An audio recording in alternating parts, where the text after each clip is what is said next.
Lucky और Radhika conference room में बैठे हुए थे। मेहरा परिवार आज से राधिका को अपना लीडर बनाना चाहता था, लेकिन राधिका इन सब चीजों में नहीं पड़ना चाहती थी और वो लकी को लेकर वहां से बाहर आ गई। जब लकी और राधिका टहलते हुए एक अस्तबल में आए तो वहां उनकी गीतिका नाम की एक लड़की से मुलाकात हो गई। वो लड़की अस्तबल में मुसीबत में फंसी और लकी के पीछे आकर छिप गई।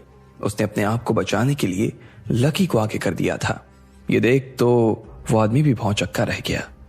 उसे लगा नहीं था कि ये लड़की इतनी चालाक थी। अच्छा चल पैसे मत दे, हमारे साथ बस एक शाम गुजार ले। इतने में उस आदमी ने गीतिका को लकी के पीछे से निकालने की कोशिश करते हुए कहा। यह सुनते ही गीतिका को गुस्सा आ गया। वो उसे थप्पड़ मार देना चाहती थी, लेकिन अभी सिचुएशन अच्छी नहीं थी, इसलिए वो बस लकी के पीछे छिपी हुई थी। तभी वहां पर कुछ और बच्चे आ गए। उन्हें देखकर ऐसा लग रहा था कि वो अपने स्कूल के आखिरी सालों में थे या कॉलेज के पहले साल में। वो देखते ही सारा माजरा समझ गए। वो सब गीतिका के पास आए और धीरे से बोले, गीतिका, ये आदमी ठीक नहीं लग रहा है। मुझे लगता है कि तुम्हें पैसे दे देना चाहिए। मुझे तो लग रहा है कि इनकी कोई गैंग है, हम इनसे नहीं लड़ पाएंगे। अगर पैसे नहीं दिया तो बहुत हालत खराब कर देंगे ये लोग, मैं बता रहा हूं। बाकी सब स्टूडेंट्स भी इस बात पर हाँ में अपना सिर हिला रहे थे। वो सभी घबराए हुए नजर से देखे जा रहे थे। इधर लकी ने जब बच्चों से ये सब सुना तो वो भी कुछ सोचने लगा था। बच्चों को इस तरह से डरा हुआ देखकर उसे लगा कि पटना में छोटे मोटे बहुत सारे गिरोह थे, लेकिन उन लोगों को देखते ही वो समझ गया कि वो सिर्फ बातों के शेर थे। असलियत में वो गीतिका का कुछ नहीं बिगाड़ सकते थे। मैं कोई बच्ची नहीं हूं, अब मैं बड़ी हो चुकी हूं और ये खतरनाक है तो मैं क्या करूं? ऐसे कोई भी हमें डराएगा तो हम डर जाएंगे क्या? इन्होंने चीटिंग की है। मेरे अंदर जाने के बाद में बोर्ड पर रेट्स चेंज कर दिए हैं। अब ये सारे जो चाहे मर्जी कर ले, लेकिन मैं इन्हें तो पैसे नहीं देने वाली। जैसे ही बाकी लड़कों ने गीतिका की ये बात सुनी तो वो हैरान हो गए। वो लड़की होकर इन गुंडों से लड़ने की बात कर रही थी। उस आदमी को भी गीतिका की बात सुनकर हंसी आ गई, जो उसे घेर कर खड़ा हुआ था। उसे ऐसा लग रहा था कि वो कुछ ज्यादा ही बोल रही थी। हाँ तो पैसा मत देना, बस मेरे साथ। जैसे ही उस लड़के ने इतना पर कहा कि इतने में गीतिका आगे आई और उसने उसके गाल पर एक थप्पड़ लगा दिया। उस आदमी को गीतिका के सिर्फ एक हाथ से तारे दिखाई देने लगे। जब लकी ने उसे ये सब करते हुए देखा तो वो खुद भी हैरान हो गया। वो लड़की सिर्फ जुबान से नहीं बल्कि हाथ से भी मजबूत थी। वो आदमी अपनी जगह से उठा और गीतिका की तरफ गुस्से में देखने लगा। लकी और राधिका को उसकी नजरों से डर लग रहा था। ऐसा लग रहा था जैसे वो गीतिका को मार देना चाहता था, लेकिन लकी को गीतिका पर पूरा भरोसा था। जिस तरह से उसने हाथ चलाया था वो इतनी आसानी से पिटने वालों में से नहीं थी।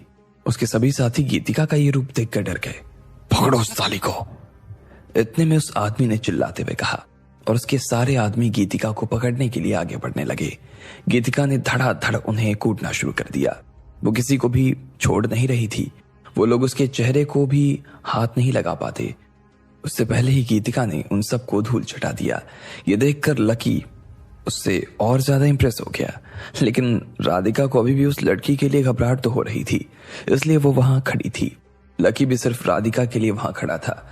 वो तो वहां से निकल जाना चाहता था।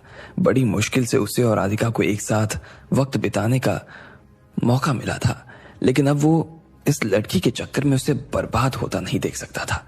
इतने में उन बच्चों ने जो अभी तक घबराए हुए थे, उन्होंने भी अपनी आस्तीनें फोल्ड कर ली और उसके बाद एक एक करके उन सारे लड़कों के ऊपर टूट पड़े। जिसे जो मिलता जा रहा था वो उसके ऊपर हाथ साफ कर रहा था। पूरे कमरे में अफरा तफरी मच गई। वो आदमी जो अभी गीतिका के साथ में रात गुजारने के सपने देख रहा था, वो अब यहां से दुम दबाकर भाग गया। उसने आज तक अपनी जिंदगी में इतनी मार तो कभी नहीं खाई थी। मैं छोड़ूंगा नहीं, मैं जिंदा नहीं छोड़ूंगा तुम्हें, उस आदमी ने जाते जाते चिल्लाते हुए ये कहा दिया। ये सुनकर वो सारे बच्चे हंसने लगे। हर कोई एक दूसरे की तरफ देख रहा था। उन्हें इस बात से काफी खुशी हो रही थी कि वो लोग लड़े। मुझसे कह रहा था मेरे पापा को नहीं जानता है, अब साले को पता चलेगा कि मैं कौन हूं और मेरे पापा डॉक्टर रजत अरोड़ा कौन है। मैं कोई छोटी बच्ची तो नहीं हूं ना? हाँ, गीतिका ने पीछे से चिल्लाते हुए कहा। सब लोग अभी भी हंस रहे थे। उसके बाद जब जोश शांत हुआ तो सब अपनी अपनी चोटें देखने लगे। छोटी मोटी खरोंच के साथ किसी को ज्यादा कुछ नहीं हुआ था। गीतिका भी अपने हाथ पर देख रही थी कि उसे लगी भी थी या नहीं। इतने में उसके क्लास का एक लड़का उसके पास में आया और बोला, हम लोग यहाँ इतने बुरे लोगों से लड़ रहे थे, उन्हें पीट रहे थे, लेकिन यहाँ पर कुछ लोग ऐसे भी थे जो सिर्फ हाथ पर हाथ रखकर खड़े थे। उन्हें तो बस लड़ाई देखने में मजा आ रहा था, जैसे कि यहाँ फिल्म चल रही हो। हाँ, मैं जानती हूँ तुम किसके बारे में बात कर रहे हो, गीतिका ने कहा और वो लकी की तरफ देखने लगी। भले ही वो बच गई थी, लेकिन लकी से उसकी नाराजगी अभी भी दूर नहीं हुई थी। इधर बाकी लोग भी लकी और राधिका की तरफ देखने में लगे थे। लड़कों ने जब राधिका को देखा तो देखते ही रह गए, और लड़कियों ने जब लकी को देखा तो वो देखते ही रह गई। दोनों को लकी और राधिका के रिश्ते से मन ही मन ना जाने क्यों जलन हो रही थी। कैसे लोग हैं ना, बच्चों की मदद नहीं करना चाहते हैं। मुझे तो लगता है कि इतने खतरनाक लोगों को देखकर भाई को ना खुद डर लगने लगा होगा। वैसे भी इस तरह से लड़ना हर किसी के बस की बात तो नहीं है। हाँ यार छोड़ो, ऐसे लोगों के बारे में क्या बात करना। उन सभी ने लकी और राधिका को सुनाते हुए ये सब कह दिया। राधिका ने लकी का हाथ धीरे से पकड़ा और उसके कान में कहा, वो तो ठीक है, अब हमें भी चलना चाहिए। राधिका को यह डर लग रहा था कि कहीं लकी उनकी इस तरह की बात सुनकर गुस्से में आकर उन्हें कुछ कह न दे। उसे मालूम नहीं था कि जितनी शांत वो खुद थी, उससे ज्यादा शांत लकी था। लकी को उन बच्चों की बातों से तो कोई फर्क ही नहीं पड़ रहा था। वो उनकी बात को कान पर धार ही नहीं दे रहा था, उल्टा तो वो मुस्कुरा रहा था। उसकी मुस्कान काफी सुंदर थी, और जो लड़कियां अभी तक लकी की बुराई कर रही थी, एक बार के लिए तो वो भी उसे इस तरह से मुस्कुराता देखकर शर्मा गई। आपको ऐसा नहीं करना चाहिए था। यह हमारी क्लासमेट इतनी मुश्किल में थी और आप वहां आराम से खड़े थे। ये तो उसे ज्यादा चोट नहीं आई, अगर आ गई होती तो, एक लड़की ने कहा। वो लकी से बात करने का बहाना ढूंढ रही थी, इसलिए वो उसके पास चली आई। हाँ, आपको ऐसा नहीं करना चाहिए था। बताओ क्यों किया आपने ऐसा? आपको बच्चों के लिए तो लड़ना चाहिए था ना। बारी बारी से सभी लड़कियां उससे बात करने के लिए आगे आती जा रही थी, लेकिन लकी उनसे बात ही नहीं कर रहा था, ना ही किसी बात का जवाब दे रहा था। वो बस मुस्कुराए जा रहा था। वैसे भी वो जो कह रही थी वो सच नहीं था। इधर गीतिका को अभी भी लकी के ऊपर गुस्सा तो आ रहा था। वो तो उसके बारे में क्या सोच रही थी, और वो क्या निकला। टीवी पर उसके बारे में देखने के बाद वो कितने टाइम से लकी से मिलना चाहती थी। वो वहीं से देखते हुए उसे पसंद भी करने लगी थी, लेकिन लकी ने तो उसका दिल ही तोड़ दिया। अरे चलो अब ठीक है, उसे इतना परेशान करने की जरूरत नहीं है। अगर वो मदद नहीं करना चाहता था तो उसकी मर्जी है, आप किसी को फोर्स थोड़ी ना कर सकते हो, गीतिका ने कहा। हालांकि उसकी बात में भी तंज छिपा हुआ था, लेकिन लकी उसकी बात सुनकर जरा भी गुस्सा नहीं हुआ। उल्टा उसे तो मन ही मन हंसी आ रही थी। इतने में उसने राधिका का हाथ पकड़ा और वहां से जाने लगा। राधिका भी लकी को देखकर मुस्कुरा रही थी। तभी पीछे से एक और स्टूडेंट के चिल्लाने की आवाज आई, अरे देखो वो लोग वापस आ रहे हैं। जैसे ही वो बच्चा चिल्लाया तो सब लोग बाहर की तरफ देखने लगे। इस बार वो 2-4 नहीं बल्कि 10-12 नजर आ रहे थे, और उन सब के हाथ में हथियार थे। किसी के हाथ में चाकू था, किसी के हाथ में डंडा, तो किसी के हाथ में बेसबॉल का क्लब। उन्हें देखकर ऐसा लग रहा था कि आज वो इन बच्चों को तो छोड़ने वाले नहीं थे।